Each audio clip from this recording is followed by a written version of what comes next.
Hi Pokemon lovers and welcome to another episode of Rating of the Pokemon. I made a decision this week that is, I'm gonna do less Pokemon per episode so that I can spend more time talking about them because I don't want to rush it, man. I want to talk about these Pokemon. I want you guys to know. Get me? So this week we are doing 2 evolutionary lines from the Hoenn region, and those are probably my favorites in the entire Hoenn region just because I love their backstory and how awesome they are. So, let's start. So today we're starting out with number 270, Lotad. Now Lotad is the water weed Pokemon. Weed Pokemon. I didn't even know. This is so bad. So bad. Why am I thinking this is funny?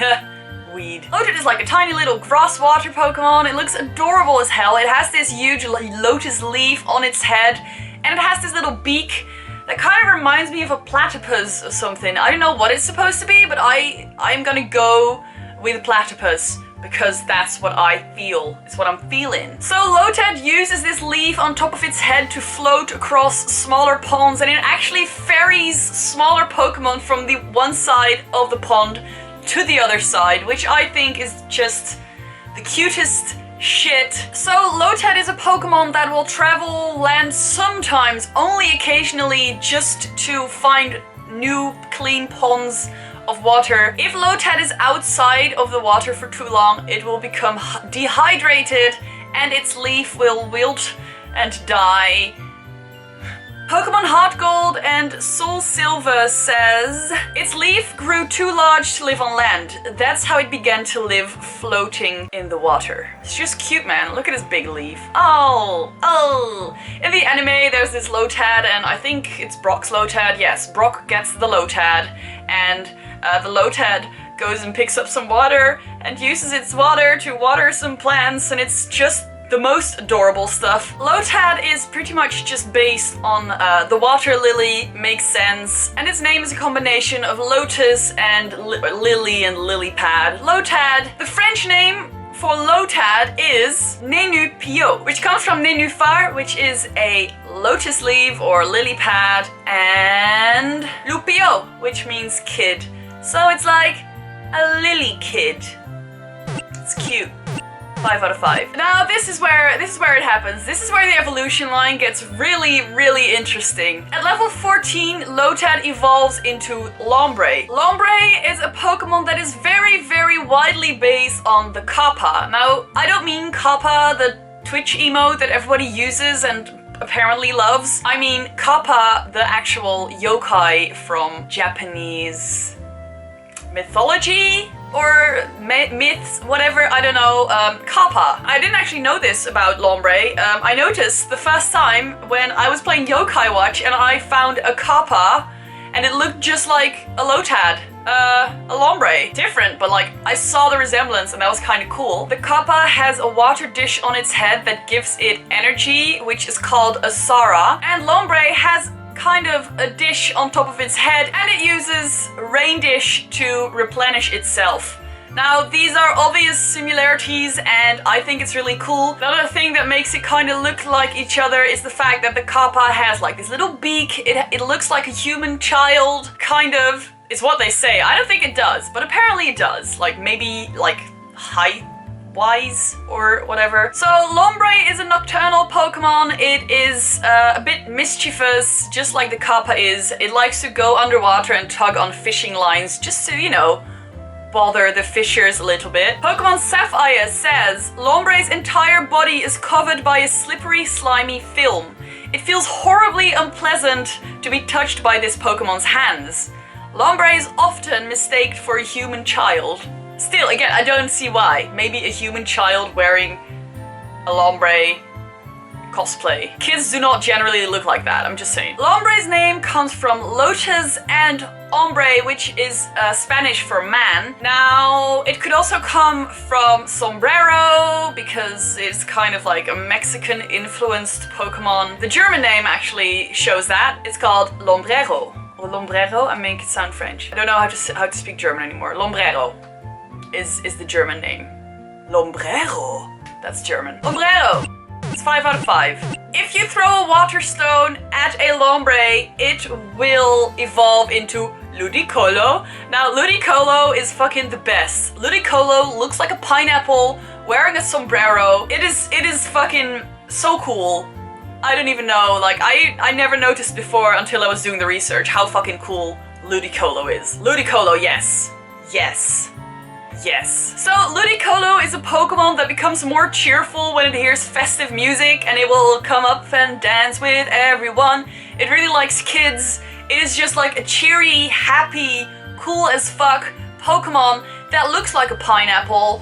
And you know what? Pineapples are great too, so it all matches and it's all great. Ludicolo is great. It's great. Pokemon Emerald says, when it hears festive music, all the cells in its body become stimulated and it begins moving in rhythm. It does not quail even when it faces a tough opponent. It's the best. It's the best. I love Ludicolo. Ludicolo can be based on a duck or a platypus or a kappa or a pineapple or all of the above. And the fact that it has like a sombrero and it likes to dance also means it's probably based on a traditional Mexican dancer. It's great. I just think it's great. So Ludicolo's name comes from ludic or ludicrous. Either of those, just the playfulness, the weirdness, the funniness. Colo may actually be an anagram of loco, which is Spanish for crazy. Love it. The German name for Ludicolo is Capalores, which is like Kappa, obviously, and Cocolores, which I believe, I couldn't really find it, but I think it means a little bit crazy. If you're German, please tell me if I'm wrong, but that's what I think it means. I don't know, I couldn't really find it, but 5 out of 5. Ludicolo. Yeah. Then the next evolution line is the Seedot line. Now, the Seedot line and the Lotad line are supposed to be kind of like similar. Lotad is only available in Sapphire and the Seedot line is only available in Ruby. So they are both widely based on Japanese mythology and that kind of stuff. So they're kind of like each other's guys. What? That is not a sentence, Hilda, but that's fine. So, Seedot is a little acorn Pokemon that can walk, and it wobbles around like a little acorn. I don't think acorns do that, but you know, whatever. So, Seedot has this little stem on its head, which it uses to hang from trees, just chills there. It takes the nutrients from the sap of the trees, and when it gets too heavy, it falls down. What it also does is it like polishes its body with leaves every single day, so it's shiny and stuff, and people very often confuse it for nuts, and then when it starts moving, they're like, what? I don't know, Seedot is cute. Not as cute as Lotad, let's be honest, but Seedot is alright, I like him. Fire Red and Leaf Green says, if it remains still, it becomes impossible to distinguish from real nuts. It delights in surprising foraging Pidgey. It's cute, I love it. So Seedot is based on an acorn. Its name probably comes from seed and dot or tot, like tiny seed boy. That's about it. That's all I have to say about Seedot. Seedot for me is a 4 out of 5 because it's cool, but not that cool. At level 14, Seedot evolves into Nuzleaf. Now, Nuzleaf is like a bipedal Pokemon that just looks like a little leaf boy. It is pretty much the protector of the forest. Nuzleaf can make a flute out of the leaf on the top of its head, and when it plays that flute, it makes a really uneasy and eerie sound, which will keep people from going into the forest. So unlike the Lotad line, Nuzleaf is more of a reserved and protective line that will keep people from being with them instead of the other way around. However, its leaf can also play comforting melodies. It uses its climbing skills to climb up trees and kind of scare people out of his forest. So Nuzleaf is kind of based on an acorn or Pinocchio, but it's also based on the Tengu, which is a Japanese trickster type of entity that has a really long nose and can read minds and play cruel tricks on people, and that's kind of what it's based on. So that's why I'm saying they're kind of like opposite lines of each other. There's the Kappa, there's the Tengu. Tengu, by the way, absolutely terrifying. Have you seen images of the Tengu? It's fucking creepy. Just saying. Pokemon Ruby says, Nuzleaf live in densely overgrown forests. They occasionally venture out of the forest to scare people. This Pokemon dislikes having its long nose pinched. Well, obviously, having your nose pinched is not fun. So I get you, Nuzleaf, I get you. Don't let them touch it. Poor thing. Another guy Nuzleaf may be based on is Pan, who is the Greek god of nature that also used a flute to scare people and give them an uneasy feeling. Cool as hell. I love this type of story when it comes to Pokemon. I think it's so cool. Nuzleaf's name most likely comes from nuzzle or nose, as in it has a big nose, and leaf, obviously, and I give this boy a 5 out of 5. Great guy. Then if you give Nuzleaf a leaf stone, it will evolve into Shiftry. Now Shiftry is a pretty epic Pokemon, if you ask me. So Shiftry is a very mysterious Pokemon that will live in the top of trees and kind of scare people. It is the guardian of the forest. And again, that gives a bit of a resemblance to the Tengu I've talked about before. Just like the Tengu, it's able to read an opponent's mind and take action because of what it sees. Pokemon Sapphire says, Shiftry's large fans generate awesome gusts of wind at a speed close to 100 feet per second. The whipped up wind blows anything away. This Pokemon chooses to live quietly deep in the forests.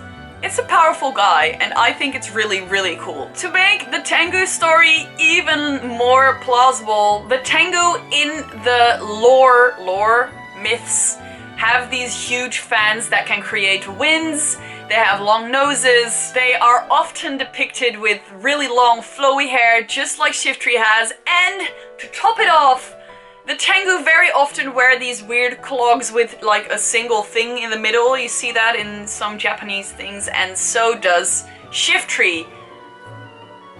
There we go. It's the Tengu.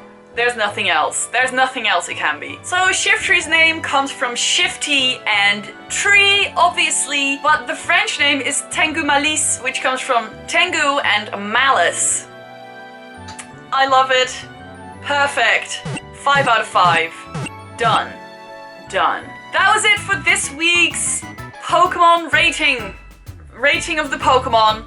I really enjoyed doing this episode. I really like both of these evolution lines. Let me know which of the two is your favorite. I know there's a lot of people who are on the Ludicolo team, but I also know there's a lot of people who really like Shiftry, so which one's your fave? And why? Let me know. I hope you learned something today. I sure did. I learned a lot while doing the research for these two guys, and it just shows how interesting Pokemon lore really is. So that's all. Please check out my previous videos, and that's all I've got to say. I wish you a very good week, and play Pokemon. Bye!